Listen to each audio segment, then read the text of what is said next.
Hello all, welcome to the video lecture for writing for academic and professional success. In this particular video, we are going to discuss the fifth unit, vocabulary and grammar of academic writing. So this unit helps you to understand the important points to remember while you are writing for academic purpose. The previous four units we have learned the basic knowledge one student need to have about academic writing.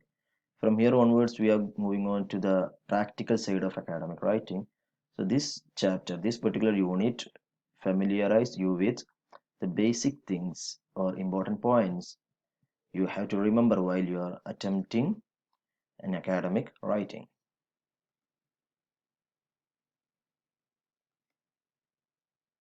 The first thing you need to keep in mind is revising words and sentences. In one of the previous chapters, we have learned about three steps included in the process of academic writing, such as pre-writing, writing, and revising. So revising is a most important aspect of academic writing in order to have a good impression among the readers. So it is necessary to take extra care to avoid mistakes while writing, because the impression we create in the reader has to be a positive one. Therefore, one need to be careful about every single sentence we are writing. After writing, every formal written work needs revision and editing before its submission. Okay, we should not submit it as the rough draft. We have to do revision and editing according to the changes required. So revision helps to realize the mistakes, and while editing, one can improve the words and sentences and remove unnecessary words and expressions to make the writing clear and effective. So we may be using certain words, phrases, etc., which are not necessary for the completeness of meaning. So we have to remove such usages or expressions in order to make our writing more appealing and effective. So in order to make your writing effective, you have to take care of the following steps. We have to ensure that your vocabulary is suitable for the purpose. As we have already said, we need to use our language which is suitable for our discipline. So we have to select vocabulary words that are suitable for the purpose we are doing. So avoid using colloquial style and slang expressions, non-standard diction and conventional style in our writing. There are lot many colloquial expressions and slang expressions in English. We should not be using them, because as we have already discussed, academic writing is a formal activity, so we are not supposed to use for informal usages. So colloquial style and slang expressions fall into that category.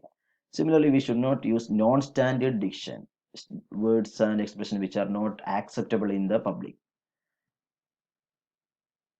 And we have to diversify our sentences. Diversify our sentences means we have to mix up simple sentence with compound sentence, complex sentence, etc.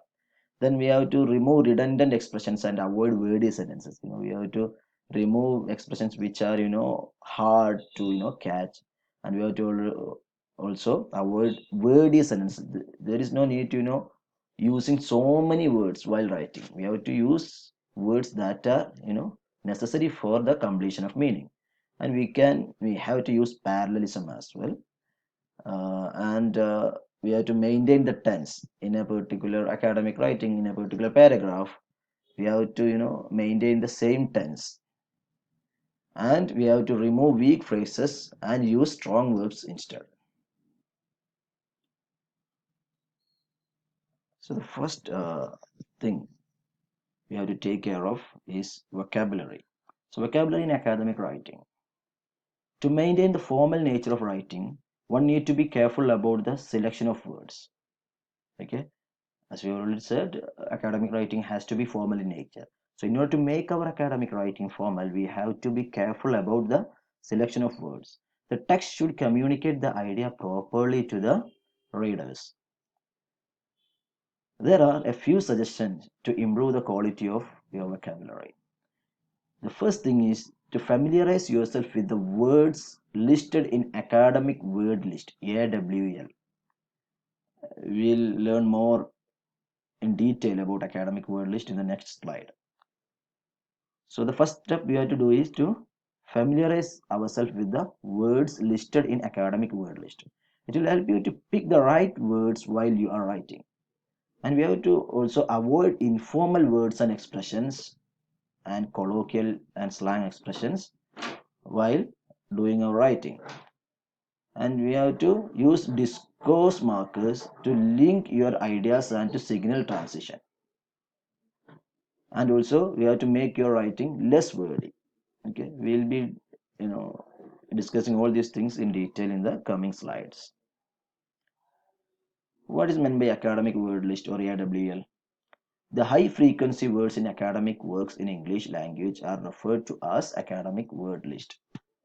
The words that are most commonly used while writing academic essays or academic papers in English language are known as academic word list. So some of the words that are part of academic word list are collected and compiled by a particular writer.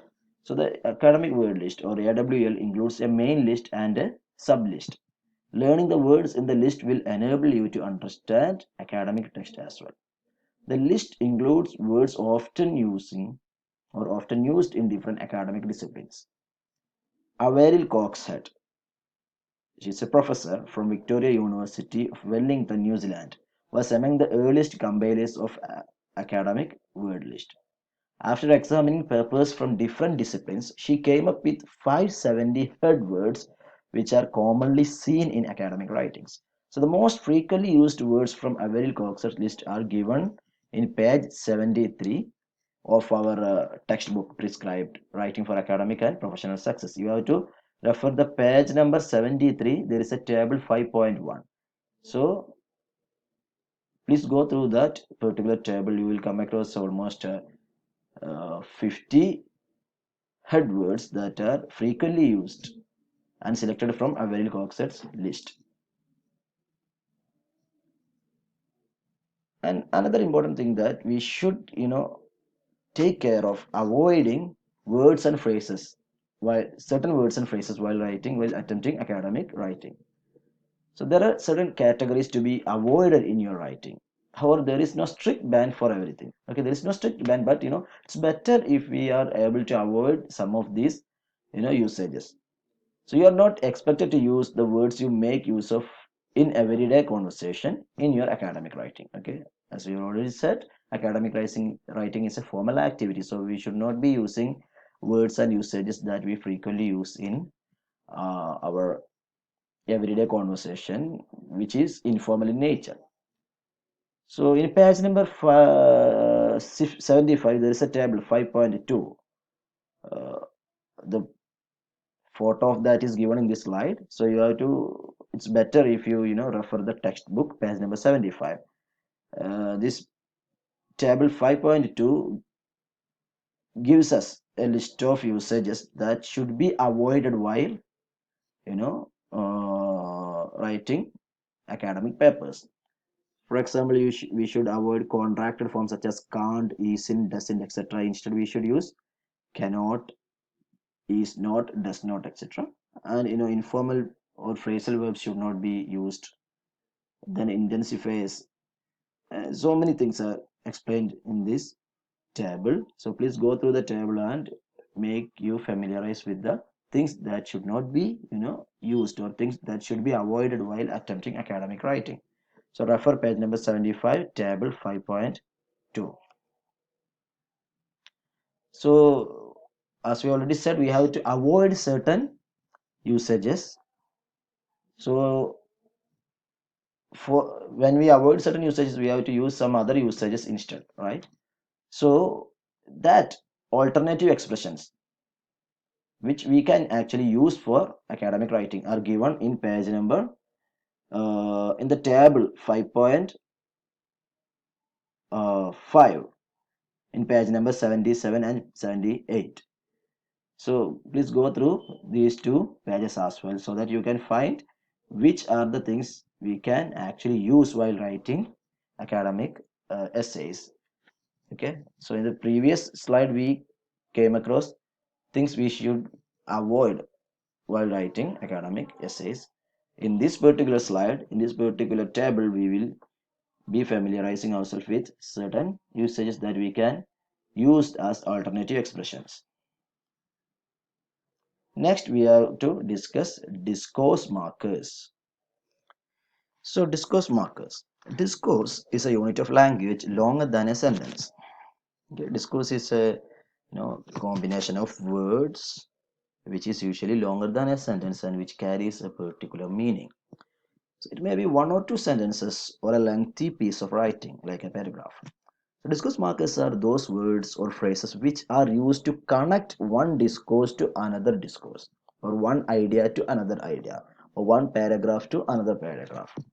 So those words and phrases which we use to connect one discourse with another discourse, or one paragraph with another paragraph, or one idea with another idea is known as discourse markers. For example, anyway, right, okay, to begin with, etc. Anyhow, further, furthermore, all these are examples for discourse markers. So discourse markers connect one discourse to another. They're also called sentence connectors because it connects one sentence or one idea to another idea or another sentence. They are also known as linking words because it links one idea with another idea, or linking phrases. Sometimes we have words as discourse markers, some other times we may have phrases as discourse markers. So they are also known as linking phrases and transition signals or transition phrases.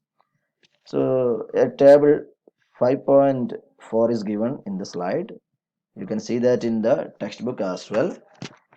So please go through the table which actually gives you a detailed idea about discourse markers.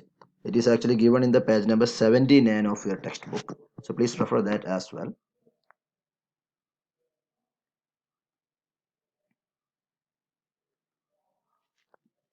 There are two types of discourse markers: informal discourse markers and formal discourse markers. And as academic writing is a formal activity, we should use formal discourse markers in academic writing. Informal discourse markers are used in our everyday conversation and informal conversations.